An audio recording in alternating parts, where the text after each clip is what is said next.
আগামী অর্থবর্ষে কত গতিতে ছুটবে ভারত? বাজেট পেশ করবে নির্মলা সীতারামন। মূল্যবৃদ্ধি থেকে কর্মসংস্থান, কমবে কি আয়করের বোঝা? আজ সংসদে বাজেট পেশ করবেন কেন্দ্রীয় অর্থমন্ত্রী নির্মলা সীতারামন, আর সেদিকে তাকিয়ে গোটা দেশ। এই নিয়ে টানা অষ্টমবারের জন্য বাজেট বক্তৃতা করবেন নির্মলা সীতারামন। নরেন্দ্র মোদী তৃতীয়বারের জন্য প্রধানমন্ত্রী হওয়ার পর এবারই প্রথম পূর্ণাঙ্গ বাজেট পেশ করতে চলেছে তার সরকার।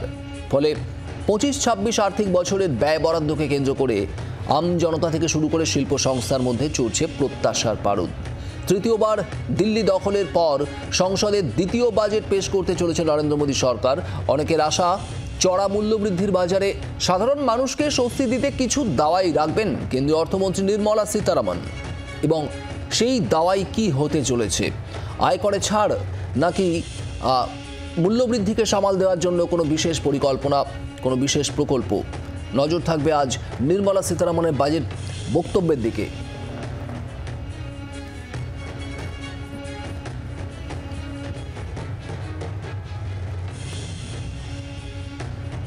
আর আজকের এই বাজেট থেকে প্রত্যাশা রয়েছে এ রাজ্যের মানুষেরও, বাঙালিরও। তার কারণ দীর্ঘ একটা বঞ্চনার অভিযোগ রয়েছে রাজ্য সরকারের। থমকে রয়েছে অনেক কাজ, 100 দিনের প্রকল্প, আবাস যোজনা, এবং এর পাশাপাশি এ রাজ্যের জন্য এবারের বাজেটে নতুন কোনো ঘোষণা কি থাকছে? কি প্রত্যাশা এ রাজ্যের মানুষের? আমরা জানার চেষ্টা করছি বিভিন্ন জায়গা থেকে। এই মুহূর্তে একবার হুগলিতে চলে যাব। সেখানে রয়েছেন আমাদের প্রতিনিধি বিধান সরকার। বিধান, তোমার আশেপাশে যারা রয়েছেন স্থানীয় মানুষ, তাদের কি প্রত্যাশা? আজ কি বলছেন এই বাজেটকে নিয়ে?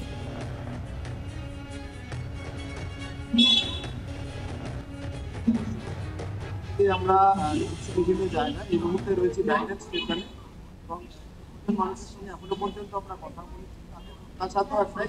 যেগুলো রয়েছে সেগুলোকে মিটিয়ে দেওয়া, রাজ্যের সাধারণ মানুষ, গরিব মানুষ যারা এতদিনে কাজ পাচ্ছে না বা আবাসের টাকা পাচ্ছেন না, সেগুলো যাতে তারা পান, সাধারণ মানুষের হাতে টাকা আসুক। কারণ দ্রব্যমূল্য যেভাবে বৃদ্ধি হয়েছে, সেই দ্রব্যমূল্যের বাজারটাকে যাতে নিয়ন্ত্রণ করা যায়, সেই দিকটাই তারা চাইছেন।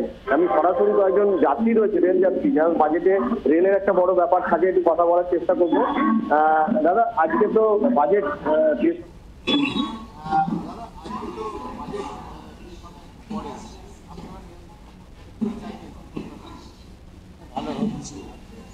না, আমরা শুনতে পাচ্ছি না, কোথাও সমস্যা হচ্ছে যান্ত্রিকভাবে।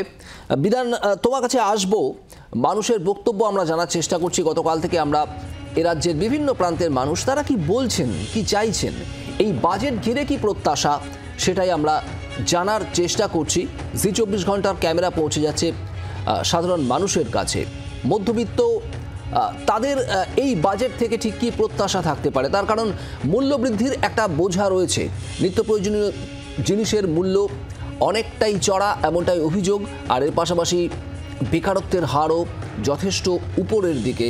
অর্থনীতির একাধিক প্যারামিটারে বেশ উদ্বেগ প্রকাশ করেছেন অর্থনৈতিক বিশেষজ্ঞরা সাম্প্রতিক দেশের অর্থনৈতিক পরিস্থিতির নিরিখে। আর সেই জায়গা থেকেই মধ্যবিত্তের খরচের ভার কি কমবে? মধ্যবিত্তের কি কোথাও কোনো রিলিফ আসবে এবারের কেন্দ্রীয় বাজেট থেকে? এই মুহূর্তের সবথেকে বড় প্রশ্ন এটাই। আপনাদের এই মুহূর্তে শোনাবো জলপাইগুড়ির মানুষ, জলপাইগুড়ির বাসিন্দারা, তারা কি প্রত্যাশা করছেন, কি ভাবছেন এবারের কেন্দ্রীয় বাজেট নিয়ে।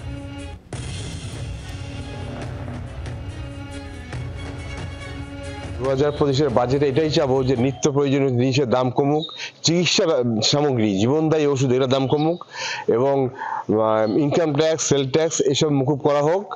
আর দৈনিক প্রয়োজনীয় যেসব জিনিসপত্র তার দাম কমুক। রাজ্য সরকার বা কেন্দ্র সরকার যেটা দিচ্ছে সেগুলো বাস্তবায়িত হোক, এবং যোগ্য ব্যক্তি যে পাচ্ছে, যে বেনিফিশিয়ারি, সেই ব্যবহার করুক, কেউ যেন কাটমানি না খায়, এটাই যাবো। বাজেট নিয়ে তো সাধারণ আমরা নাগরিক যখন আমাদের প্রত্যেকের একটা আশা থাকে যে যাতে আমরা দ্রব্যমূল্য দামটা আমাদের মধ্যেই যাতে ঠিকমতো থাকে, আমাদের নাগালের মধ্যে।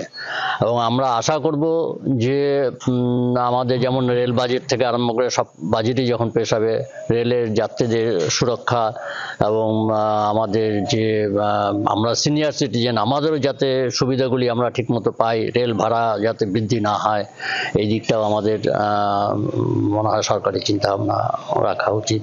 রাজ্য সরকারের অধীনে চাকরি করি, দ্রব্যমূল্য যেভাবে বাড়ছে সেটা যদি ঠিকমতো লাগালের মধ্যে না থাকে তাহলে আমাদের সব কিছুর কন্ট্রোলের বাইরে চলে যাচ্ছে। আমাদের মানে ডিএ পাচ্ছি না এবং বিভিন্ন সমস্যার মধ্যে দিয়ে আমাদের চলতে হচ্ছে। আর আমাদের সিনিয়র সিটিজেনের মধ্যে যখন আমরা পড়ি, আমাদের যে ব্যাংকের সুদের হারগুলিও ঠিকমতো আমাদের মানে রাখা উচিত, যাতে আমাদের তো আর এক্সট্রা ইনকাম নেই, সারা জীবন আমরা কর্মক্ষেত্রে চাকরি বাকরি করে যে টাকাটা আমরা রেখেছি সেখানে ইন্টারেস্টটা যাতে আমরা ঠিকমতো পাই, এটাই আমরা সরকারের কাছে আশা করব। সাধারণ মানুষের যাতে দৈনন্দিন যেইভাবে ঊর্ধ্বমুখী জিনিসের দ্রব্যমূল্যের দৈনন্দিন ব্যবহারের যেগুলো জিনিসপত্র সেগুলো যাতে সাধারণের আয়ত্তের মধ্যেই থাকে এবং সেটা সরকার যেন সেটা খেয়াল রাখেন। বাজেটের জিএসটিটাকে একটু সরলীকরণ করা দরকার, আরো কিছুটা কর ছাড় দেওয়া উচিত, কারণ মাঝারি ব্যবসায়ীরা খুব খারাপ অবস্থার মধ্যে দিয়ে আছে। বর্তমানে যা বাজার মূল্য আর এবং যা পরিস্থিতি চলছে তাতে সাধারণ মানুষের নাভিশ্বাস উঠে যাচ্ছে। বাংলার আওয়াজ, বাঙালির আবেগ, জি 24 ঘন্টা।